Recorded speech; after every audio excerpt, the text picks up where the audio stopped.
టీచర్స్కు, ఇక్కడికి వచ్చిన స్టూడెంట్స్కి, ఎన్సీసీ క్యాడర్ వాళ్ళకి, ప్రతి ఒక్కరికి యువతకు అందరికి కూడా నమస్కారం. సో మనందరికి కూడా తెలుసు, లాస్ట్ టైం మన జిల్లాలో సక్సెస్ఫుల్గా మనము సీఎం కప్ నిర్వహించడం జరిగింది. మరి అప్పుడు కూడా అదేవిధంగా గ్రామ పంచాయతీలో చాలామంది కూడా టీమ్స్ ఫామ్ చేసుకోవడం, కొన్ని ఇండివిజువల్ టీమ్స్ ఫామ్ చేసుకోవడం, కొన్ని గ్రూప్ టీమ్స్ కూడా ఫామ్ చేసుకోవడం. సో వాళ్ళు అప్పుడంతా కూడా రిజిస్ట్రేషన్ చేసుకొని మరి పెద్ద ఎత్తున మండల్ లెవెల్లో అప్పుడు మనం స్పోర్ట్స్ నిర్వహించినాం.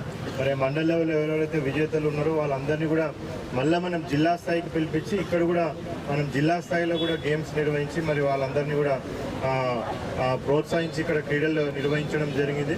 మరి ఇక్కడ ఎవరైతే మంచి ప్రతిభ కనపరిచినారో వాళ్ళందరినీ కూడా మనము స్టేట్ లెవెల్కి కూడా పంపించి అక్కడ కూడా మన మెదక్ జిల్లా క్రీడాకారులందరూ కూడా మంచి ప్రతిభ కనపరిచి అక్కడ స్టేట్ లెవెల్లో కూడా అవార్డ్స్ వాళ్ళ ప్రైజెస్ అందరూ కూడా వాళ్ళు తెచ్చుకోవడం జరిగింది. మరి దాంట్లో భాగంగా కూడా ఈ ఇయర్ మనము సేమ్ అదే సీఎం కప్ మళ్ళీ సేమ్ అదే ప్రొసీజర్తో మనము నిర్వహించడం జరుగుతూ ఉంది.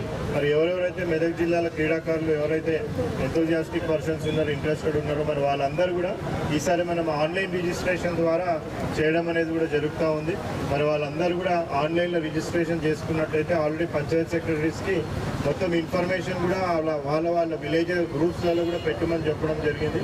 సో వాళ్ళు ఆన్లైన్లో రిజిస్ట్రేషన్ చేసుకున్నట్టయితే 17th నుంచి మనము ఈ స్పోర్ట్స్ అనేది కూడా మన జిల్లా వ్యాప్తంగా కూడా స్టార్ట్ కావడం జరుగుతుంది.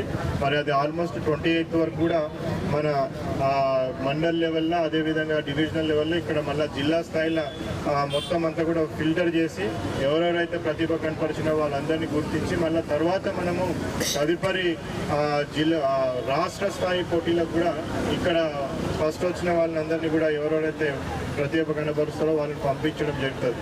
మరి దీని ప్రకారంగా మరి ఇక్కడ వచ్చిన మీడియా మిత్రులకి, ప్రతి ఒక్కరికి, ఇక్కడ వచ్చిన యువతకి అందరు కూడా రిక్వెస్ట్ ఏంటంటే పెద్ద ఎత్తున ప్రచారం చేసి మరి ఎవరెవరైతే ప్రతిభ ఉన్న క్రీడాకారులు ఉన్నారో వాళ్ళందరూ కూడా పెద్ద ఎత్తుగా పాల్గొన్నట్టయితే సో తర్వాత కూడా ప్రభుత్వం చాలా మంచి ఉద్దేశాలతోని తొందరలోనే మరి తెలంగాణకి సంబంధించి ఈ స్పోర్ట్స్ యూనివర్సిటీ కూడా ఒకటి ప్రారంభించాలనేది కూడా ప్రభుత్వం ఉద్దేశంలో ఉంది.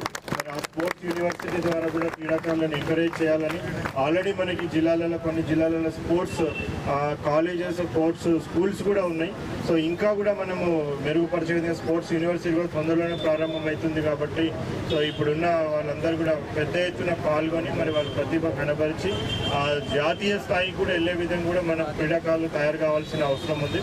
మరి ఈ అవకాశాన్ని ప్రతి ఒక్కరు కూడా సద్వినియోగపరచుకొని వాళ్ళ ప్రతిభ చూపెడతారని కూడా ఆశిస్తూ మరొకసారి ఇటువంటి మంచి ప్రోగ్రాం కండక్ట్ చేసిన మరి sports and youth and sports department అధికారులకు అందరికీ కూడా కృతజ్ఞతలు తెలుపుతూ ఇక్కడ వచ్చిన మీడియా మిత్రులకు అందరికీ, ఇక్కడ వచ్చిన యువతకు ప్రతి ఒక్కరు కూడా పేరు పైన ధన్యవాదాలు తెలుపుతున్నాను. Thank you.